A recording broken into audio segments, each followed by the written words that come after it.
you're anything like me, you've probably spent a decent amount of time wondering what it would be like to get superpowers. Whether that's the speed of the Flash, the bamfing of Nightcrawler, or Aquaman's ability to talk to fish. Yeah, see, I was with you right up until that last one. Yeah, no. I have often wondered what it would be like to have the godlike powers of Superman. Sure. You know, bounding over large buildings, racing locomotives, making people say, is it a bird? Is it a plane? Is it a guy wearing his underwear on the outside of his trousers? That's the dream. Look, but this book that we're looking at today, Yes. A God Somewhere, does have a look at that premise. Not from the point of view of the guy actually getting the powers, but from the point of view of his friends and family. Written by John Arcudi and with art by Peter Snabjerg. Really sorry if I pronounced that wrong. Twitter us if you know. Yes, A God Somewhere is not all about a dream coming true, but it's more about the destruction, the betrayal, the violence, and the ultimate disconnection to humanity. Now, when an explosion rips apart Eric Forster's apartment, killing at least 40 people, he is miraculously unharmed. But he has also gained powers of flight, strength, near invulnerability, not to mention others.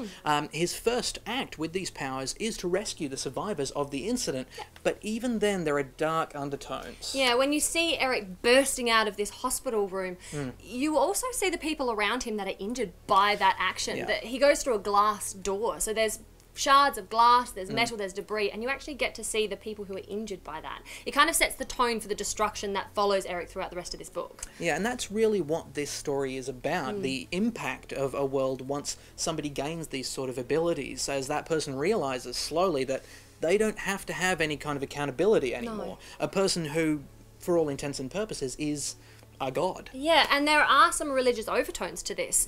Eric himself is a churchgoer, and even though not at the start he may not think of himself as a god, I think he thinks more like he's a prophet or a messenger.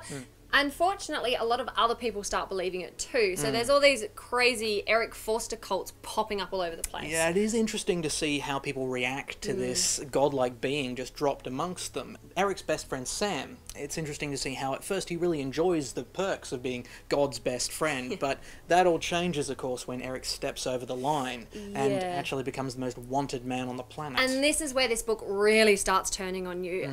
Eric goes from being a saviour to an absolute monster. He goes on this rampage that kills over 300 people. Yeah, and it's really hard to say what this book is about, Yeah. I think, you know, when it gets to that point. I mean, is it about humanity? Is it about religion? Is it about empathy? Yeah. And I think its strength is that it makes you ask those questions. It makes you look at it in that way. Yeah, it really does make you question, and it's certainly not going to give you the answers very easily. No. This is such a beautifully, finely crafted book, and the artwork in it is just superb. Oh, yeah, the artwork is fantastic. I mean, even in those moments of extreme violence... Of which there are many in this there's book. a lot of them. Even in those moments when just bodies are flying apart, the colours that are used, the depth of field, the shading, it all helps to tell the story. Absolutely. It's such an amazing story. If I've got anything bad to say about this, it's that some of the flashback panels I found a little bit distracting after a while. Really? I thought they gave really important insights into the characters. No, they did to begin with. I think it was important to see that Eric did have a propensity for violence as a teenager, but after a while, I just found that they were pulling me away from the action too much. I don't know. I think if you're going to be showing the world, showing these lives being torn apart, you've got to show where they came from for it to have the right amount of impact. And I do see where you're coming from, but all the flashbacks were about Eric and Sam and his family. I mean, he affected so many other people.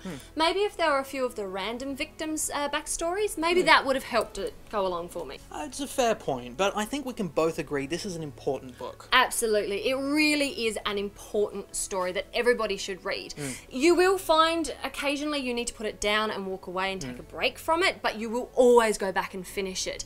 It kind of puts me in mind of books like Pride of Baghdad, which takes a massive world event and then just changes it and gives you a different standpoint. Yeah, I think it is one of those that people will probably need to walk away from occasionally. There was one particular point, you probably know the bit that I'm talking about. It's a very graphic moment where I did have to put the book down and walk away, but minutes later I was coming back, I had to plough straight through to the end. Yeah, absolutely. This is a book, A God Somewhere is something that should be on everybody's shelf.